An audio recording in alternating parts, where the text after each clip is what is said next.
Nesse vídeo, nós vamos apresentar o trabalho com o tema Crianças e Publicidade de Moda, trazendo educação sobre os direitos humanos e os direitos da criança e do adolescente. As integrantes do nosso grupo são a Beatriz, Isabelle, Luísa, Maria Eduarda, Mariana e Tamara. Aqui está o termo de autorização para a divulgação acadêmica. E bom, nós vamos começar com uma contextualização do tema das crianças na publicidade de moda. O nosso objetivo é falar sobre os impactos éticos, sociais e legais dessa publicidade voltada para o público infantil, envolvendo questões como práticas abusivas, respeito à vulnerabilidade e à credulidade das crianças, e a necessidade de alinhamento com os valores sociais que promovam um desenvolvimento saudável e ético desse público. Há uma crescente presença de crianças em campanhas de moda, desfiles, publicidade e campanhas de marketing que muitas vezes podem ultrapassar os limites éticos e legais. Toda essa hiperexposição infantil é muito causada por conta de toda a digitalização e o aumento do uso de redes sociais. A gente percebe que os padrões estéticos atuais são muito inadequados à infância, então existe uma objetificação infantil muito maior por conta disso. A gente trouxe 3 exemplos de marcas grandes que fizeram uso inadequado de crianças em suas publicidades e tiveram campanhas que ultrapassaram os limites éticos e legais, como, por exemplo, o da Miu Miu, da American Apparel e o da Balenciaga. Os direitos das crianças e dos adolescentes são protegidos por diversas normas e regulamentos e hoje nós vamos explorar como elas funcionam, desde a Declaração Universal dos Direitos Humanos até o Estatuto da Criança e do Adolescente. A Declaração Universal dos Direitos Humanos é um marco global que garante que todas as crianças tenham acesso à proteção especial, independente da sua origem. Então, ela inclui 2 artigos fundamentais para a proteção das crianças. Primeiro é o 25, que fala sobre o direito de cuidados e assistência para maternidade e infância, e o 26, onde o foco é o direito à educação, então ele promove o desenvolvimento da personalidade e o respeito aos direitos humanos. O interessante é que esse artigo também enfatiza o papel dos pais na escolha do tipo de educação que será dada aos filhos, então ele reforça a importância da família nesse momento. No Brasil, nós temos o Estatuto da Criança e do Adolescente, mais conhecido como ECA, que é uma das legislações mais completas sobre esse tema, então ele define as crianças e adolescentes como sujeitos de direitos e reconhece a sua condição especial de desenvolvimento. O artigo 227 da Constituição Federal é o mais importante e ele assegura direitos como educação de qualidade, convivência familiar e proteção contra a violência, e ele também proíbe o trabalho infantil, exceto atividades artísticas que exigem autorização judicial e devem respeitar o desenvolvimento físico e emocional, além da educação formal. Quando nós falamos em crianças como artistas mirins, a legislação brasileira é bem rigorosa, porque o principal objetivo é proteger os jovens de qualquer forma de exploração.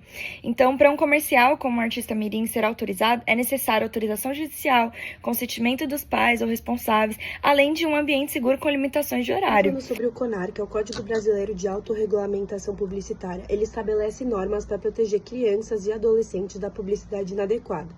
Então, primeiramente, a gente tem o artigo 11, que ele proíbe anúncios de produtos que possam colocar em risco a saúde ou a segurança das crianças, como brinquedos, por exemplo, que podem ser confundidos com armas reais.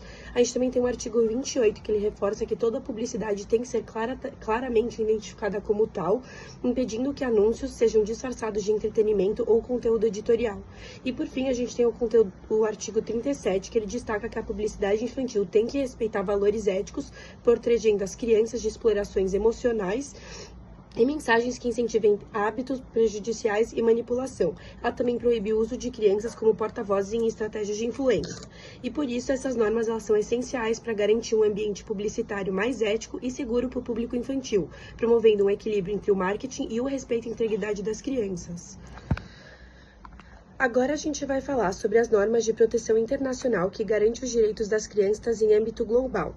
A Convenção sobre os Direitos da Criança da ONU é um marco nesse sentido, assegurando proteção integral e priorizando sempre o interesse superior da criança. Isso inclui a promoção de direitos fundamentais como educação, saúde e proteção contra abusos, visando o pleno desenvolvimento físico, emocional e social. Na União Europeia, por exemplo, essas proteções são reforçadas por legislações que abrangem desde a educação à saúde até a privacidade digital e combatendo a exploração ao trabalho infantil. A regulamentação da publicidade infantil e o suporte em crises migratórias são pontos de destaque. Já a Unicef atua globalmente, como foco nas crianças mais vulneráveis. Ele trabalha para garantir que todos tenham acesso à saúde, educação, proteção e igualdade, defendendo os direitos fundamentais de cada uma. E por isso essas normas elas reforçam como diferentes organizações e regiões do mundo estão alinhadas a promover um ambiente mais seguro e igualitário para todas as crianças. Bom, agora vamos falar um pouco sobre o resultado das pesquisas quantitativas que a gente realizou com os estudantes da SPM de todos os semestres e que deu base para iniciar a nossa estratégia. E aqui a gente separou as informações mais importantes e relevantes que a gente encontrou com os resultados da pesquisa, começando pela pergunta: você acredita que os direitos da criança e do adolescente são respeitados no Brasil? E a grande maioria, sendo 73,1%, diz que, parcialmente, há muitos desafios. A segunda questão é: na sua opinião, campanhas publicitárias de moda infantil respeitam a imagem das crianças? E a grande maioria, sendo 53,8%, diz que não e que frequentemente ultrapassam os limites éticos. A terceira pergunta foi: você acredita que a publicidade de moda infantil pode influenciar a autoestima das crianças? E 65,4% diz que sim, mas de forma negativa. E a quarta pergunta foi: qual desses fatores você considera mais importante na publicidade infantil de moda? E a grande maioria, sendo 84,6%, diz que é importante evitar a sexualização ou adultização das crianças. Aqui a gente tem mais alguns exemplos, sendo eles: qual a sua opinião sobre a exposição excessiva de crianças em redes sociais para fins publicitários? E 69,2% respondeu: totalmente contra, é prejudicial. Você acha que o uso de crianças na publicidade deve ser mais regulamentado? E a expressiva maioria, sendo 92,3%, disse que sim, é necessário ter maior controle.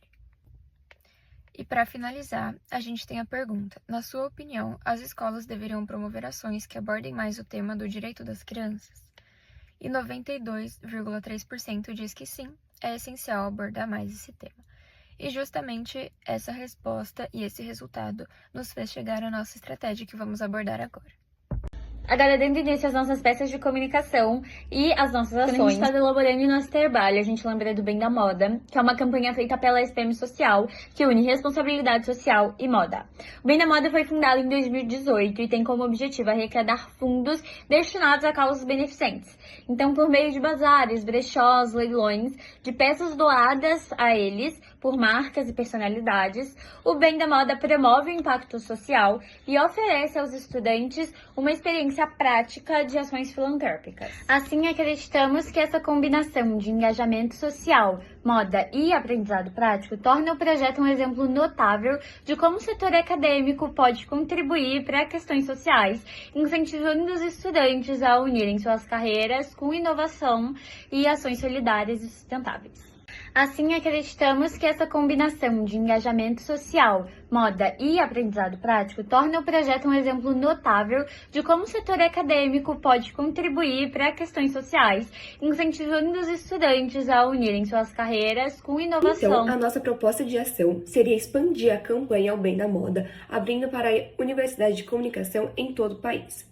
A nova edição terá uma conscientização aprofundada sobre irregularidades e os desafios éticos na publicidade infantil, especialmente no setor da moda, visando arrecadar fundos para causas beneficentes e educar futuros publicitários sobre a importância de práticas éticas com o público infantil. A campanha incentiva os estudantes a conhecer as regulamentações, como as normas do CONAR e o ECA, e os impactos das práticas publicitárias. Seguindo sobre a nossa proposta de ação, vamos criar posts no Instagram para conscientizar nosso público, nossos consumidores.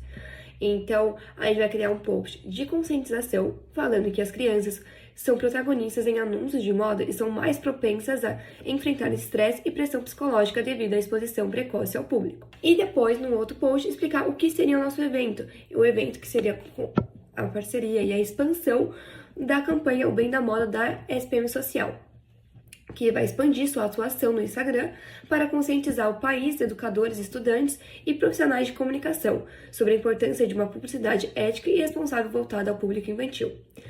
Vai falar que a iniciativa ela alerta para as implicações éticas e legais da publicidade inadequada, destacando seus impactos negativos como estereótipos e consumo precoce, e promove um melhor entendimento sobre os direitos infantis e as práticas protetivas.